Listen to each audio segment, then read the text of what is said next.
Salut à tous et bienvenue dans cette nouvelle vidéo où je vais vous montrer comment j'ai fabriqué ce couteau en moins de 24 heures. Allez, c'est parti!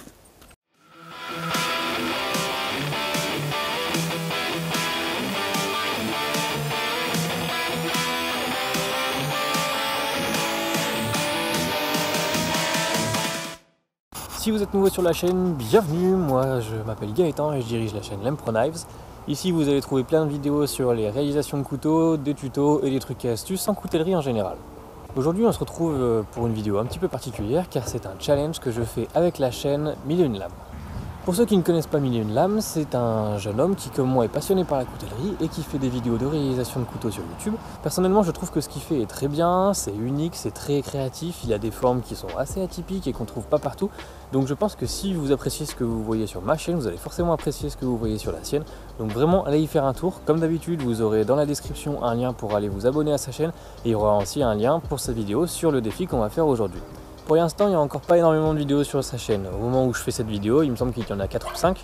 Mais c'est quelque chose qui va rapidement évoluer parce qu'il travaille beaucoup, il travaille dur et surtout il a plein d'idées. Donc vraiment, allez vous abonner, je pense qu'on va pas être déçus et qu'on sera surpris par de très belles choses dans un futur assez proche. Donc en fait, il y a quelques temps, Mille et une lames a laissé un commentaire sous une de mes vidéos et ça a titillé ma curiosité. Du coup, je suis allé voir sa chaîne et j'ai laissé des commentaires sous ses vidéos parce que j'appréciais ce qu'il faisait. Et suite à ça, on est rentré en contact sur Instagram. On a décidé de faire une collaboration, mais en ce moment, c'est un petit peu compliqué pour travailler ensemble, pour se déplacer. Donc du coup, on a décidé de partir sur un challenge où on allait faire une vidéo chacun de notre côté sur ce challenge. Et donc les modalités du challenge, qu'est-ce que c'est? Et bien en fait, on a décidé d'essayer de faire un couteau en 24 heures maximum. Donc plutôt une journée pour moi parce que j'ai des trucs demain matin, donc s'il faut que je m'y remette à demain matin à 8h, ça va être compliqué. Mais on va essayer de faire un couteau en une journée, donc il faut que le couteau soit trempé, qu'il y ait un manche, etc. On n'a pas précisé qu'il fallait un étui ou pas, mais je pense que personnellement pour moi l'étui ça va être trop compliqué en 24 heures, donc je vais me limiter au couteau. Et on s'est aussi mis d'accord sur une forme particulière, c'est-à-dire que le couteau doit être ce qu'on appelle un trailing point. Je ne connais pas l'équivalent de ce mot en français, donc si jamais vous connaissez, n'hésitez pas à me le dire dans les commentaires, ça m'intéresse. Mais pour faire simple, c'est un couteau avec une pointe qui est assez fine, assez longue entre guillemets, et surtout qui remonte. Et je crois que ça sert à dépecer, ou du moins que ça servait à dépecer. Si vous avez plus d'infos là-dessus, n'hésitez pas à me le dire en commentaire, ça m'intéresse. Comme je l'ai dit, Mille et une lames va aussi faire une vidéo sur ce défi, donc je vais vous mettre le lien dans la description pour que vous puissiez aller voir cette vidéo. Je précise aussi que dans ma vidéo, vous allez voir des extraits de sa vidéo, et dans sa vidéo, vous allez voir des extraits de ma vidéo. Le but de tout ça, c'est simplement de garder une trace de qui en est où à quel moment du projet, et comme ça, on n'est pas tout perdu et ça permet de suivre l'avancement de l'autre. Par contre, vous n'allez pas voir mon résultat final dans sa vidéo, ni son résultat final dans ma vidéo. Pour ça, il faudra aller voir les vidéos respectives, d'où l'intérêt que je vous partage tous les liens en description. Donc voilà, le but de tout ça, c'est pas de se faire une compétition et de savoir qui est le meilleur, c'est simplement de s'amuser, de prendre du plaisir. Et c'est aussi ce que j'aime beaucoup dans ses vidéos, c'est qu'on voit qu'il est très créatif et qu'il est passionné par ce qu'il fait. Et il arrive très bien à nous transmettre tout ça. Donc, assez blablaté maintenant, je vais vous expliquer comment je vais attaquer le projet. Puis ensuite, c'est parti, on va se mettre au boulot. Bon, je vais quand même ouvrir les monstres juste avant. J'ai décidé de faire mon intro dehors, mais il caille, c'est pas possible. Il fait au moins 8000. Allez!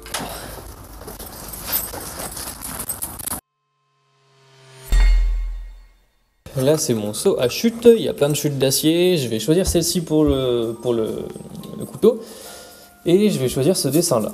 Alors c'est bien un trailing point, on a bien une pointe qui remonte et qui est assez fine. Donc pour ce projet, comme on n'a que 24 heures, il fallait une forme qui soit relativement simple mais qui soit quand même intéressante à faire. Donc ça c'est un petit dessin que j'ai fait il y a quelques temps. Et donc je vais faire le même mais je vais essayer de le monter en taille, de lui faire prendre un petit peu d'échelle sur cette pièce pour que ça puisse tenir. Ce qui va être compliqué pour moi en 24 heures, en fait, c'est pas tant de réaliser le couteau en lui-même, c'est surtout l'étape des traitements thermiques. Parce que, à l'inverse de Mille et une lames, moi j'ai pas une forge à gaz. Donc ça veut dire que quand j'allume ma forge, ça me prend un certain temps. Il faut que ça monte en température. J'ai aussi besoin de déplacer plein de matériel. Donc ça va être assez compliqué pour moi de faire tenir tout ça en une journée. Je vais essayer de me débrouiller pour faire tout ça. Et surtout, en fait, il faut qu'à midi mes traitements thermiques soient faits. Comme ça, je vais profiter de la pause de midi pour pouvoir faire mon revenu.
Donc voilà où on en est au niveau du couteau, la forme est bonne, la prise en main est superbe.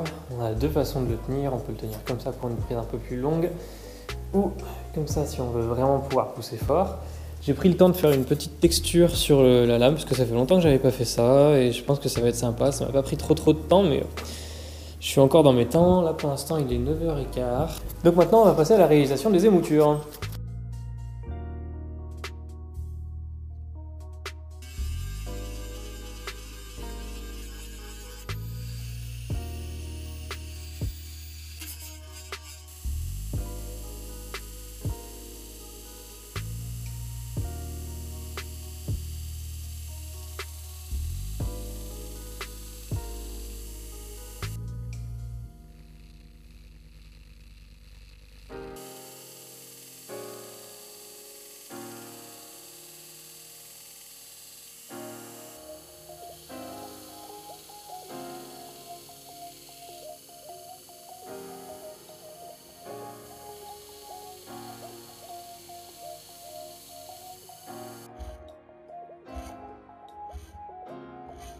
Voilà, donc le couteau est prêt pour la trempe. J'ai fait mes textures, j'ai fait un petit guillochage, mes émoutures sont correctes. Donc maintenant, je vais pouvoir passer à la trempe. Et il est un petit peu plus de 9h40.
Voilà le couteau après la trempe. Donc ça s'est bien déroulé, j'ai eu aucun problème. Le couteau est parfaitement dur, il est bien plus dur que la lime là, donc c'est parfait. Je sais que ma trempe est réussie, en plus j'ai de la martensite ici, donc ça me rassure. Ça n'a pas tordu, ça n'a pas l'air d'avoir cassé, j'ai pas l'air d'avoir de tapure nulle part, on en saura un petit peu plus une fois que j'aurai blanchi le couteau. Pour l'instant, il est 10h15, donc comme je l'ai dit, je vais faire le revenu entre midi et 2h, enfin, à la pause de midi. Normalement, quand on trempe un couteau, idéalement, il faudrait faire le revenu le plus tôt possible. Ici, c'est du XC75, j'ai l'habitude de travailler avec, et je sais que même si on ne fait pas le revenu le plus tôt possible, il peut patienter quelques temps, comme ça, sans avoir eu de revenu. Les contraintes internes, si la trempe a été bien maîtrisée, ne sont pas incroyables. Donc normalement, je ne devrais pas avoir de soucis en continuant de travailler sur le couteau. Et comme je ne vais pas remonter faire le revenu avant à peu près 2 heures, je ne vais pas pouvoir ôter 2 heures, étant donné que je vais déjà être limite au niveau du temps. Donc je vais continuer de travailler sur le couteau, même s'il est dans son état le plus dur et s'il n'a pas encore eu de revenu. Je vais faire le polissage dessus. Et je pense que je vais aussi essayer de m'attaquer aux manches. Donc pour l'instant, on va blanchir la lame. Non, correction, on va pas blanchir la lame, parce que je vais essayer de faire un manche avec plusieurs matériaux. Et donc il va me falloir aussi un certain temps pour que la colle sèche. Donc je pense qu'on va plutôt se pencher sur les matériaux maintenant.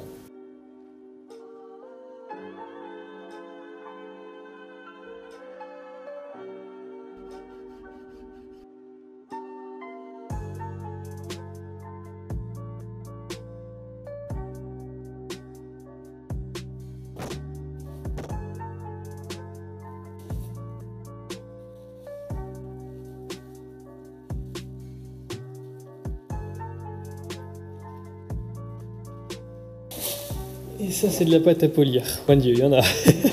Tout ça, c'est des bandes abrasives que j'ai commandées il y a quelques jours sur Ground Flat Stock, parce que je suis en train de tester les finitions que je peux faire avec mon backstand. C'est arrivé très très vite, je m'attendais pas à ce que ça vienne aussi vite. Donc, bah tant mieux, hein.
Bon, eh bien, je suis pas mécontent du tout du résultat de ces nouvelles bandes.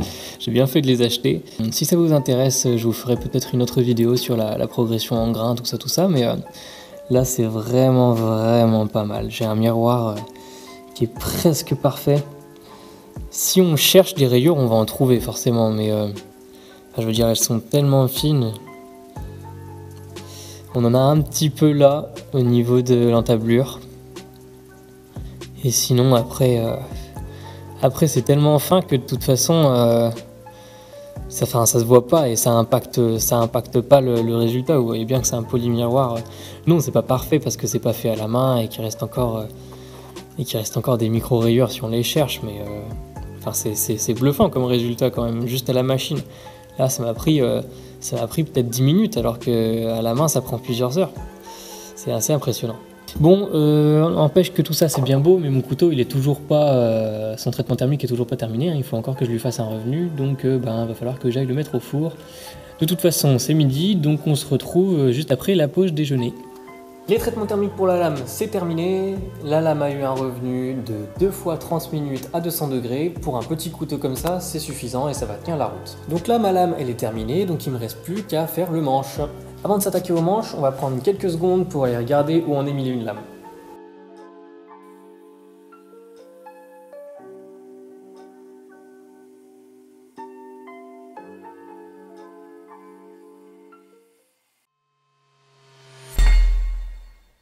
Retour à nos affaires, donc comme je l'ai dit, il nous reste plus qu'à voir le manche, donc on va regarder ce que ça donne pour notre collage. Hello darkness, my old friend, I've come to talk with you again, because a vision softly creeping left its seeds while I was sleeping, and the vision that was planted in my brain.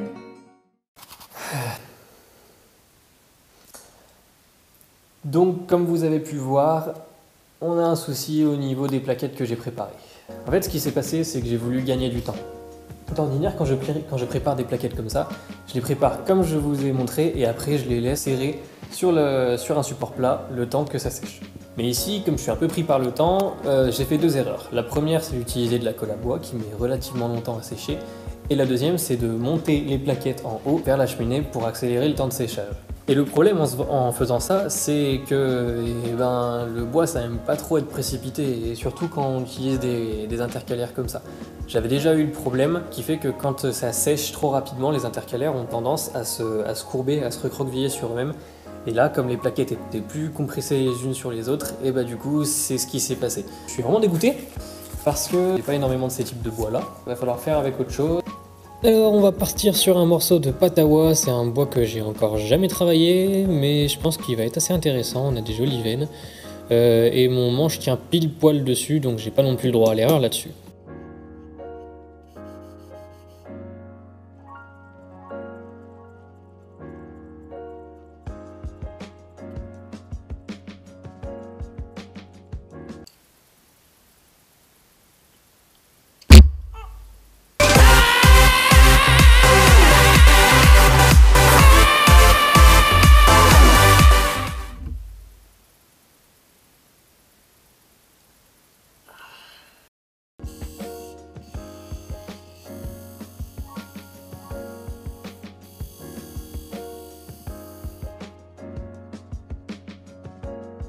J'ai poli le devant de mes plaquettes là, et c'est bizarre parce que ce bois il se ponce bizarrement. Les points noirs là, qui sont des veines, des vaisseaux qu'il y a dans le bois, ils se poncent pas du tout à la même vitesse que le reste, et du coup ça fait que là c'est grumeleux en fait. Chaque point fait une petite bosse. Donc c'est bizarre. Je pense que quand le manche sera tout poncé, il aura une texture assez intéressante. Donc là je suis prêt pour le collage.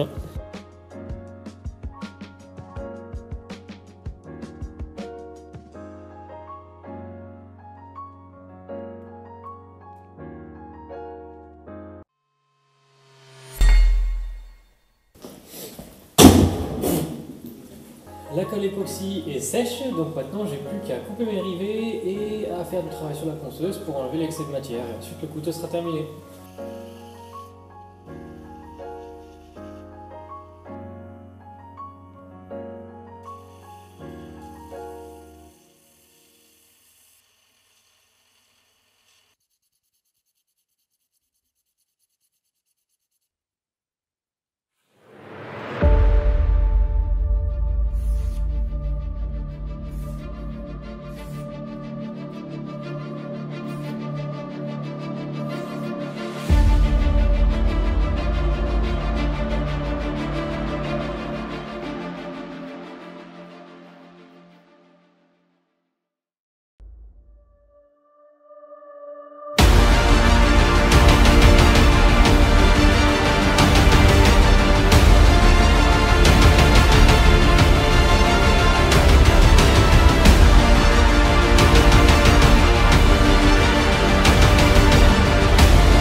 Et voilà, le couteau est terminé et comme vous pouvez le voir, il fait pas encore nuit. Donc là il est pas loin de 4 heures et comme j'ai commencé un petit peu après 8 heures ce matin, il m'a fallu en gros 8 heures pour pouvoir faire le couteau.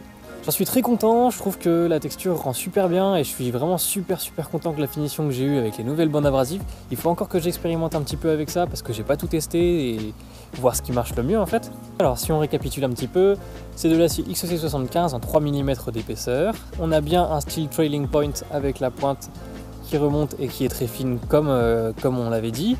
J'ai rempli aussi le reste du défi parce que j'ai fait ça en moins de 24 heures. Pour le manche, c'est du Patawa, c'est la première fois que je travaille avec ce bois et c'est bizarre parce que il se polit pas super bien en fait. Il est très poreux et il a des zones de densité qui sont très différentes. On a des zones qui se polissent très bien et d'autres qui se polissent beaucoup moins bien. Donc c'est un petit peu particulier à travailler, mais je trouve que le rendu est vraiment pas dégueu. Tout au long de la vidéo, vous avez pu apercevoir des parties de la vidéo de 1001 lames. Donc vous verrez le résultat final de son projet sur sa chaîne et je vais vous mettre les liens dans la description pour aller voir sa chaîne et puis pour aller voir sa vidéo. Encore une fois, je vous incite très fortement à aller vous abonner à sa chaîne, il fait de très beaux couteaux, il est très créatif et je suis sûr et certain qu'on va avoir droit à de très jolis projets de sa part. Ce serait vraiment dommage de louper ça. Vous avez tous les liens dans la description pour pouvoir vous abonner et puis vous verrez, vous ne serez pas déçus, je vous le promets. On arrive donc à la fin de la vidéo, j'espère que celle-ci vous aura plu. Si c'est le cas, n'hésitez pas à laisser un like, un commentaire et à vous abonner. Moi je vous dis à la prochaine dans une future vidéo et d'ici là, portez-vous bien. Salut!